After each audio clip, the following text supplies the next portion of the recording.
혹시 이런 경험이 있으십니까?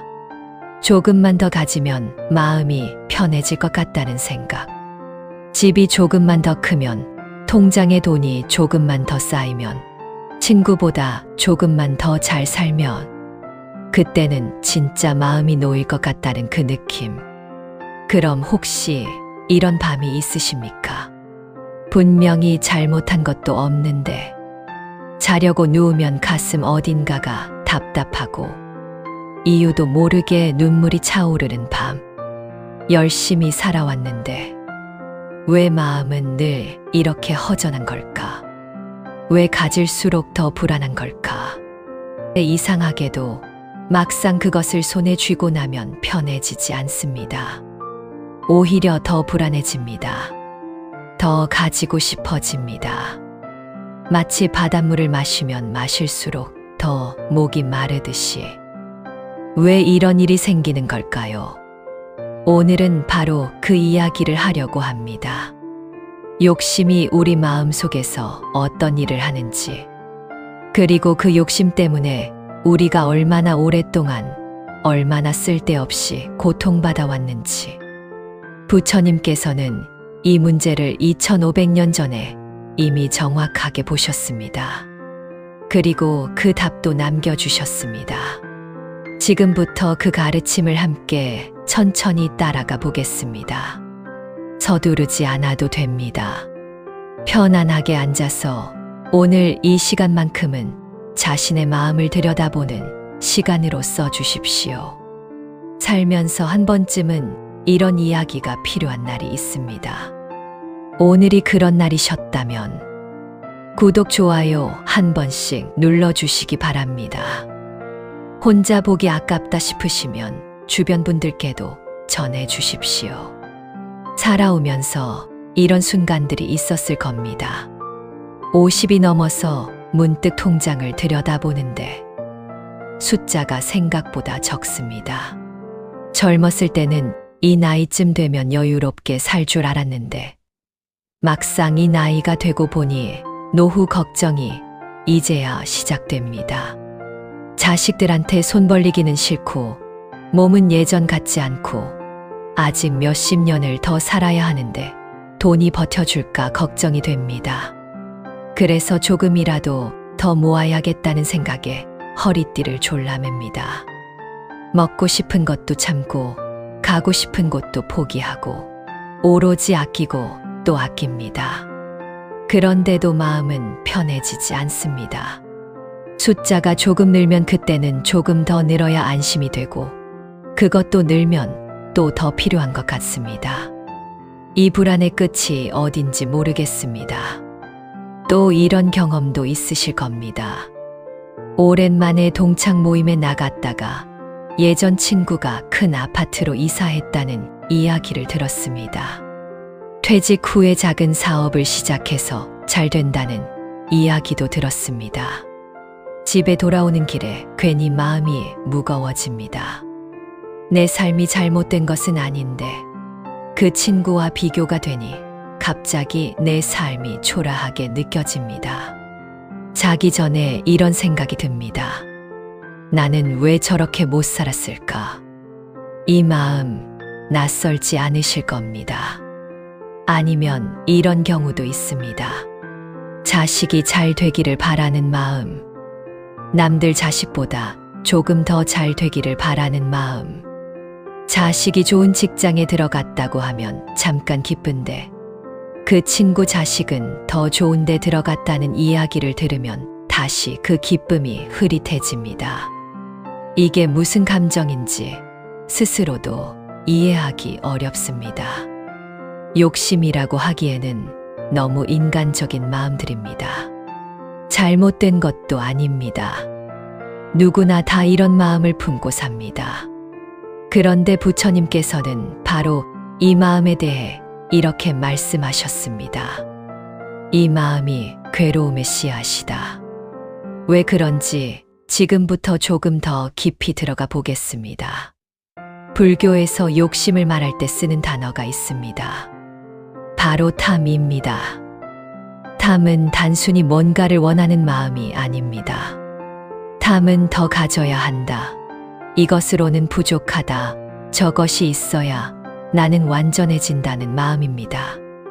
이 마음이 생기는 순간 지금 이 자리는 늘 부족한 자리가 됩니다. 지금 가진 것은 언제나 충분하지 않은 것이 됩니다. 여기에서 고통이 시작됩니다. 중요한 것은 고통의 원인이 상황이 아니라는 점입니다. 가난해서 괴로운 것이 아닙니다. 가난하다는 상황보다 나는 더 가져야 한다는 마음이 괴로움을 만듭니다. 실제로 가진 것이 많아도 늘 부족하다고 느끼는 사람은 괴롭습니다. 반대로 가진 것이 적어도 지금 이것으로 충분하다고 느끼는 사람은 편안합니다. 괴로움은 바깥에서 오는 것이 아니라 마음 속에서 만들어집니다. 이것이 부처님 가르침의 핵심입니다. 그리고 이것이 왜 중요한가 하면 바깥 상황은 내가 바꾸기 어렵습니다. 경제 상황이 나빠지는 것, 몸이 늙어가는 것, 세상이 변하는 것, 이런 것들을 내가 막을 수 없습니다. 그러나 마음은 다릅니다.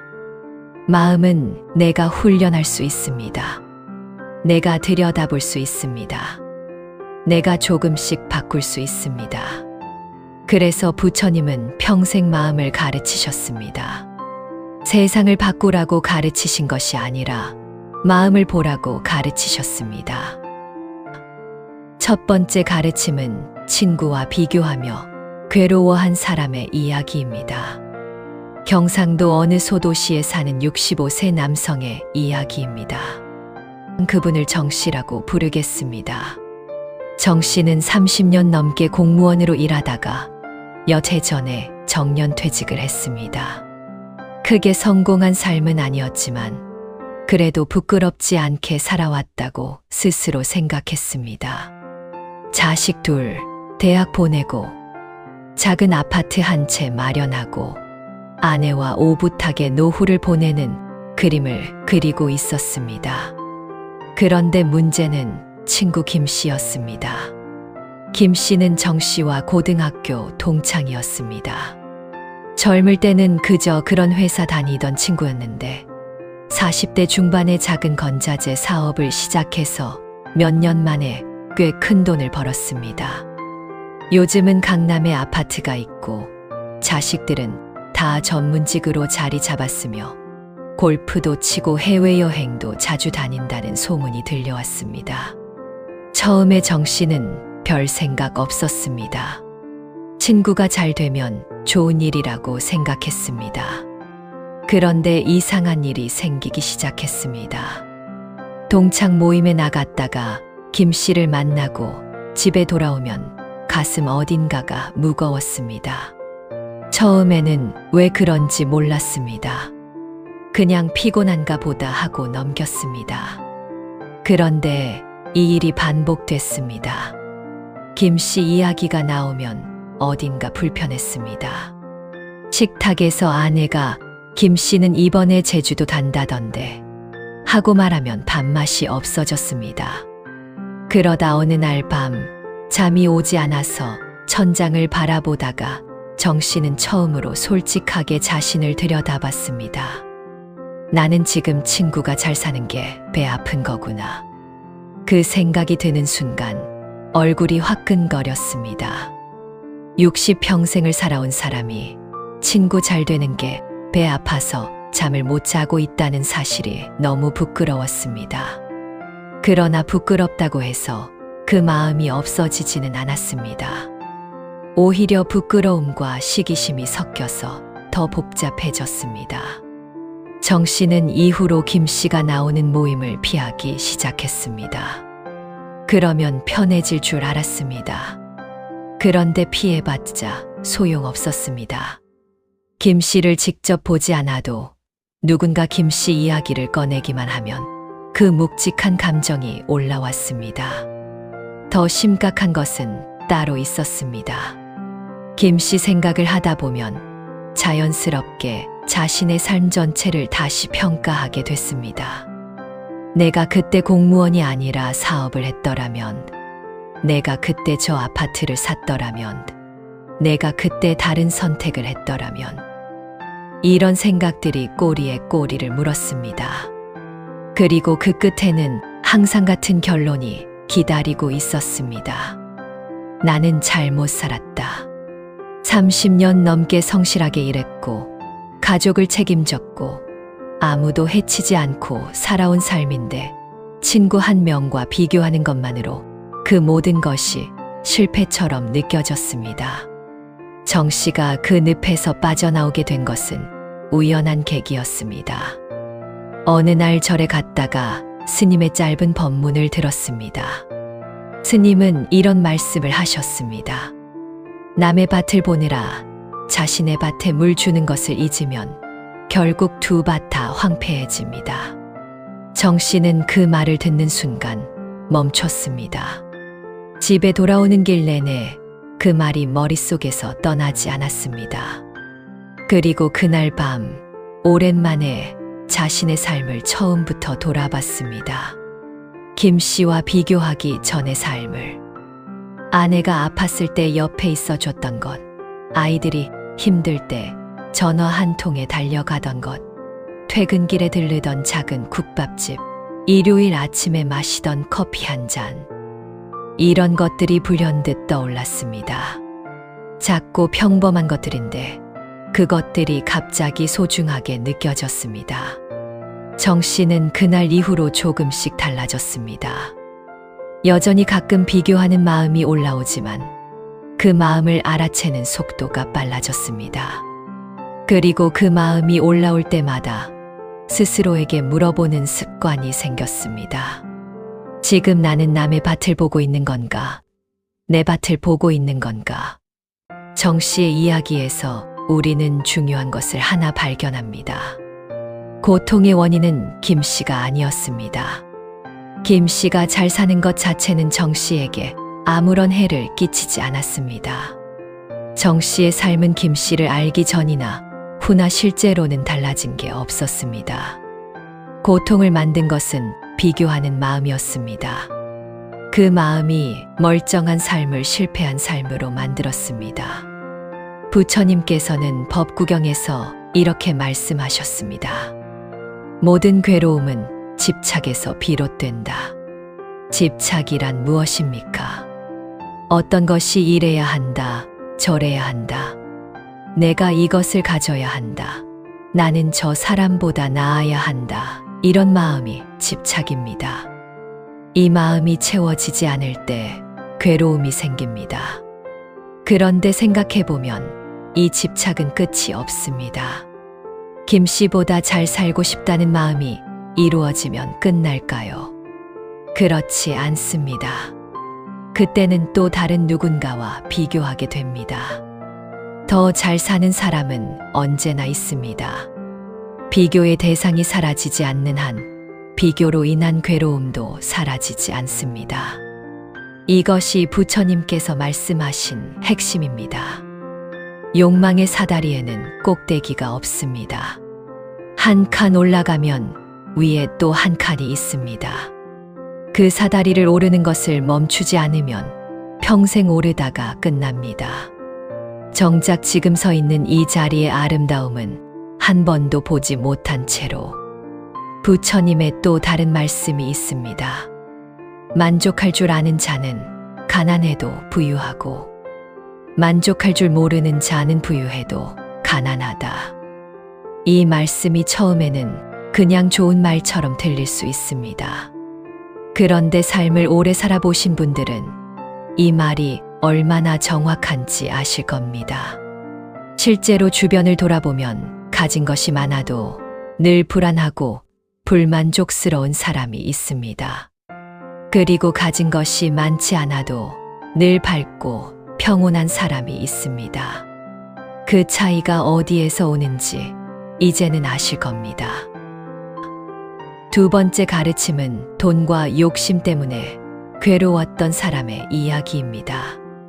이번에는 전라도 어느 중소도시에 사는 70세 여성의 이야기입니다. 우리는 이분을 박씨 할머니라고 부르겠습니다. 박씨 할머니는 젊었을 때부터 검소하고 부지런한 분이었습니다. 남편과 함께 작은 식료품 가게를 운영하면서 세 아이를 키웠습니다. 넉넉하지는 않았지만 그렇다고 굶은 적도 없었습니다. 그 세월 동안 조금씩 모아서 노후 자금을 만들어 두었습니다. 문제가 시작된 것은 65세 무렵이었습니다. 남편이 먼저 세상을 떠났습니다. 갑작스러운 일이었습니다. 평생 함께 가게를 지키던 사람이 없어지고 나자 박씨 할머니는 처음으로 혼자가 됐습니다. 그리고 그때부터 돈에 대한 불안이 시작됐습니다. 이 돈이 얼마나 버텨줄까? 몸이 아프면 어떡하나? 자식들한테 짐이 되면 어떡하나? 이런 걱정들이 밤마다 찾아왔습니다. 박씨 할머니는 그 불안을 없애는 방법이 돈을 더 모으는 것이라고 생각했습니다. 그래서 이미 검소했던 생활을 더 줄였습니다. 먹는 것도 줄이고 난방도 줄이고 자식들이 용돈을 들여도 쓰지 않고 그대로 쌓아두었습니다. 그런데 이상한 일이 벌어졌습니다. 모아둔 돈이 늘수록 불안이 줄어드는 것이 아니라 오히려 더 커졌습니다. 이 돈을 잃으면 어떡하나? 은행이 망하면 어떡하나? 물가가 오르면 이 돈으로 충분할까? 불안의 대상이 자꾸 새로 생겼습니다. 급기야 박씨 할머니는 잠을 제대로 못 자기 시작했습니다. 밤에 눈을 감으면 돈 걱정이 시작됐습니다. 낮에도 멍하니 앉아서 계산을 했습니다. 앞으로 몇 년을 더 살면 돈이 얼마나 줄겠는지, 의료비가 얼마나 들겠는지, 딸이 찾아와서 같이 나들이를 가자고 해도 돈 쓰는 거 싫다 하며 거절했습니다. 이웃이 같이 밥 먹자고 해도 밥값 아까워라며 방에만 있었습니다. 그렇게 1년이 지나자 박씨 할머니는 몸이 많이 약해졌습니다. 제대로 먹지 않고 제대로 자지 않으니 체력이 떨어졌습니다. 얼굴도 많이 어두워졌습니다. 어느 날 딸이 엄마 얼굴을 보고 울먹이며 말했습니다. 엄마, 돈 아끼다가 엄마가 먼저 없어지면 그 돈이 무슨 소용이에요. 그 말이 박씨 할머니의 가슴에 박혔습니다. 그날 밤 할머니는 오랫동안 자신을 돌아봤습니다. 나는 지금 무엇을 지키려고 이렇게 살고 있는 건가? 돈을 지키려는 건가? 아니면 불안을 없애려는 건가? 그리고 깨달았습니다. 돈을 아무리 모아도 불안이 없어지지 않는다는 것을. 불안은 돈의 문제가 아니었습니다. 불안은 마음의 문제였습니다. 할머니는 그 후로 아주 조금씩 달라지기 시작했습니다. 딸이 나들이 가자고 하면 따라 나섰습니다. 이웃과 밥을 먹었습니다. 오랫동안 사두고 못 입었던 옷을 꺼내 입었습니다. 돈이 줄어드는 것이 처음에는 여전히 불안했습니다. 그런데 신기하게도 조금씩 쓰기 시작하면서 불안이 줄어들기 시작했습니다. 모을 때는 오히려 더 불안했는데 할머니는 이 경험을 이렇게 표현했습니다. 돈을 꽉 쥐고 있으려 할수록 손이 더 떨렸어요. 조금 펴니까 오히려 손이 편해졌어요.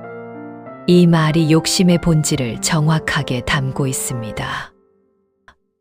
세 번째 가르침은 지금으로부터 약 2500년 전 인도 기원정사의 이야기입니다. 기원정사는 부처님과 제자들이 머물던 수행처였습니다.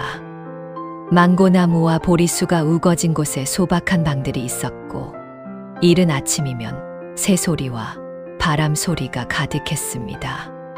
어느 날 아침 아난다라는 젊은 제자가 부처님께 찾아왔습니다. 아난다는 부처님의 가장 가까운 제자 중 한 명으로 총명하고 마음이 따뜻한 사람이었습니다. 아난다는 부처님 앞에 앉아 이렇게 여쭈었습니다. 세존이시여, 저는 요즘 마음이 자꾸 흔들립니다. 다른 수행자들이 저보다 더 깊이 수행하는 것을 보면 저도 모르게 조급해집니다. 저도 빨리 저들처럼 되어야 한다는 마음이 자꾸 올라옵니다. 이 마음을 어떻게 해야 합니까? 부처님은 대답하지 않으셨습니다. 잠시 침묵이 흘렀습니다. 망고나무 잎사귀가 바람에 흔들렸습니다. 부처님은 천천히 일어나셔서 마당에 있는 우물가로 걸어가셨습니다. 그리고 두레박으로 물을 한 바가지 길어 올리셨습니다. 부처님은 아난다에게 물 바가지를 내미시며 물으셨습니다. 아난다, 이 물을 보아라. 지금 이 물이 맑으냐 흐리냐? 아난다가 들여다보니 물이 맑았습니다. 맑습니다, 세존이시여. 부처님은 그 물 바가지에 한 줌의 흙을 집어 넣으셨습니다. 그러자 물이 흐려졌습니다. 이제 어떠냐? 흐려졌습니다. 부처님이 다시 물으셨습니다. 흙을 넣지 않았다면 물은 원래 어땠겠느냐? 맑았을 것입니다. 부처님이 천천히 말씀하셨습니다. 아난다, 내 마음도 이 물과 같으니라. 마음은 본래 맑다. 그런데 탐내는 마음, 성내는 마음, 어리석은 마음이라는 흙이 들어가면 흐려지는 것이다. 내가 다른 이와 비교하면서 조급해지는 마음, 그것이 흙이니라. 흙을 넣지 않으면 물은 저절로 맑아진다. 마음도 그러하다. 아난다는 그 말씀을 듣고 한동안 물 바가지를 바라봤습니다. 흙이 들어간 물은 가만히 두면 흙이 서서히 가라앉으면서 다시 맑아집니다. 억지로 흔들거나 저을 필요가 없습니다. 그냥 두면 됩니다. 마음도 그렇습니다. 억지로 뭔가를 하려 하지 않아도 됩니다. 비교하는 마음이 올라올 때, 조급한 마음이 올라올 때, 그 마음에 또 다른 힘을 보태지 않고 그냥 바라보면 그 마음은 스스로 가라앉습니다. 이것이 부처님이 가르치신 수행의 핵심이었습니다. 그날 이후 아난다는 다른 수행자들을 볼 때마다 그 물 바가지를 떠올렸다고 합니다. 그리고 마음속에서 비교의 흙이 올라올 때마다 스스로에게 말했습니다. 지금 흙이 들어오고 있구나. 그냥 두면 가라앉겠지. 지금까지 욕심이 어떻게 고통을 만드는지 이야기했습니다. 이제 실제로 무엇을 할 수 있는지 말씀드리겠습니다.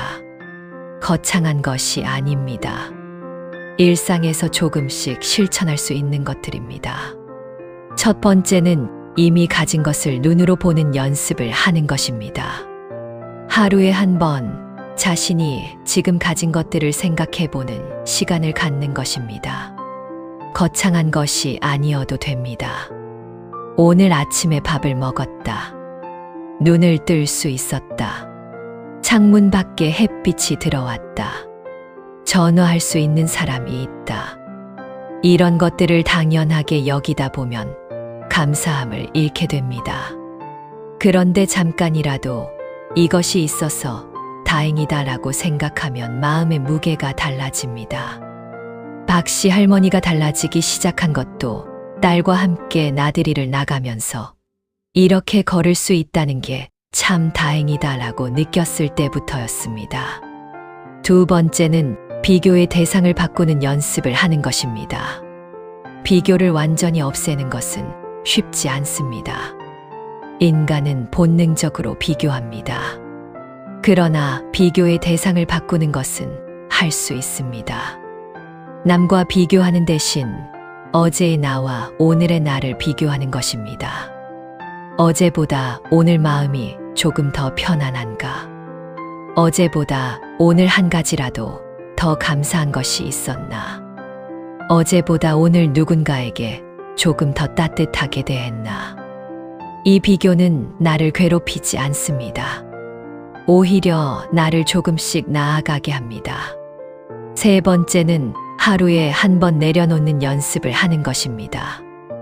내려놓는다는 것이 처음에는 막연하게 들릴 수 있습니다. 구체적으로 말씀드리겠습니다. 저녁에 잠들기 전에 오늘 하루 내 마음을 무겁게 했던 것을 한 가지만 떠올립니다. 그리고 그것을 내일로 가져가지 않겠다고 마음먹습니다. 오늘 그 일은 오늘로 끝이다. 잘 자거라. 이렇게 마음속으로 작별 인사를 하는 것입니다. 매일 하다 보면 마음에 묵은 것들이 조금씩 줄어들기 시작합니다. 큰 깨달음이 한 번에 오는 경우는 드뭅니다. 작은 연습들이 쌓여서 조금씩 마음이 달라지는 것입니다. 지금까지 욕심과 고통에 대한 이야기를 했습니다. 그런데 이 이야기를 들으면서 혹시 이런 마음이 드셨다면 내가 그동안 욕심 때문에 살았나? 내 삶이 잘못된 건가? 그런 마음은 내려놓으셔도 됩니다. 욕심을 가지며 살아온 것이 잘못이 아닙니다. 더 나은 삶을 원했던 것이 잘못이 아닙니다. 자식을 위해, 가족을 위해, 노후를 위해 무언가를 원했던 그 마음은 다 사랑에서 나온 것입니다. 지금까지 충분히 잘 살아오셨습니다. 그 긴 세월 동안 수도 없이 쓰러질 것 같았을 텐데도 일어나셨습니다. 포기하고 싶었을 텐데도 계속하셨습니다. 힘들었을 텐데도 웃으셨습니다. 그 모든 날들이 다 헛된 것이 아니었습니다. 이제 조금 내려놓아도 됩니다. 모든 것을 다 가지려 하지 않아도 됩니다. 모든 것을 다 이루지 않아도 됩니다. 남들과 비교해서 뒤처지는 것 같아도 그것이 인생의 실패가 아닙니다. 지금 이 자리에서 숨을 쉬고 있다는 것, 지금 이 이야기를 듣고 있다는 것, 그 자체로 이미 충분합니다. 부처님께서는 모든 중생이 본래 완전하다고 하셨습니다. 무언가를 더 채워야 완전해지는 것이 아니라 지금 이대로 이미 완전하다고 하셨습니다. 그 완전함이 욕심이라는 먼지에 가려 보이지 않을 뿐이라고 하셨습니다. 먼지를 걷어내는 것은 거창한 일이 아닙니다. 오늘 이 영상을 보면서 잠깐이라도 자신의 마음을 들여다본 것, 그것이 이미 먼지를 닦아내는 일입니다. 오늘 이야기를 정리합니다. 욕망이 끝없으면 고통도 끝없이 따라옵니다. 이것이 오늘의 핵심이었습니다. 그런데 이 말은 욕심을 가지지 말라는 뜻이 아닙니다. 욕심이 있다는 것을 알아차리라는 뜻입니다. 그 욕심이 지금 나를 어떻게 하고 있는지 보라는 뜻입니다. 정 씨는 친구와 비교하는 마음이 자신의 삶을 실패처럼 보이게 만든다는 것을 알아챘습니다. 그 알아챔 하나가 삶을 바꾸기 시작했습니다. 박 씨 할머니는 돈을 모을수록 더 불안해진다는 것을 알아챘습니다. 그 알아챔 하나가 손을 펴게 했습니다. 안 한다는 비교와 조급함이 맑은 마음에 흙을 넣는 것임을 알아챘습니다. 그 알아챔 하나가 수행을 바꿨습니다. 알아차림. 이것이 모든 변화의 시작입니다. 오늘 이 영상을 보시면서 마음속에 무언가가 조금이라도 움직이셨다면 그것이 알아차림의 시작입니다. 거창한 깨달음이 아니어도 됩니다. 작은 움직임 하나가 이미 충분합니다. 부처님께서 마지막으로 제자들에게 남기신 말씀이 있습니다. 모든 것은 변한다. 게으르지 말고 정진하여라. 변한다는 것은 지금 이 고통도 변한다는 뜻입니다. 지금 이 무거움도 변한다는 뜻입니다. 지금 이 마음도 변할 수 있다는 뜻입니다. 오늘 마음이 조금 편해지셨다면 그것으로 충분합니다. 내일 또 무거워져도 괜찮습니다. 그때 다시 이 이야기를 떠올리시면 됩니다. 지금까지 함께 해주셔서 감사합니다.